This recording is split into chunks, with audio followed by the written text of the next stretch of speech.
మనోహర్ గారు.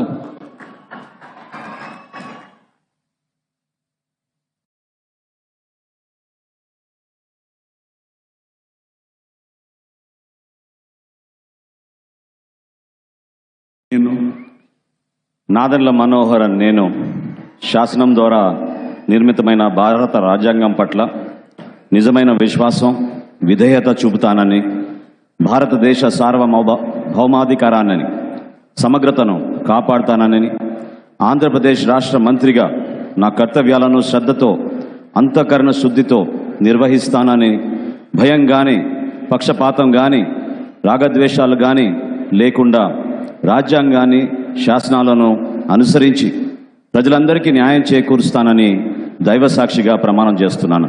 నేను నాదెండ్ల మనోహర్ నేను ఆంధ్రప్రదేశ్ రాష్ట్ర మంత్రిగా నా పరిశీలనకు వచ్చిన లేదా నాకు తెలియవచ్చిన ఏ విషయాన్ని నా కర్తవ్యాలను సక్రమంగా నిర్వహించేందుకు అవసరమైన మేరకు తప్ప ప్రత్యక్షంగా కానీ పరోక్షంగా కానీ ఏ వ్యక్తికి లేదా వ్యక్తులకు తెలియపరచనని లేదా వెల్లడించనని దైవ సాక్షిగా ప్రమాణం చేస్తున్నాను.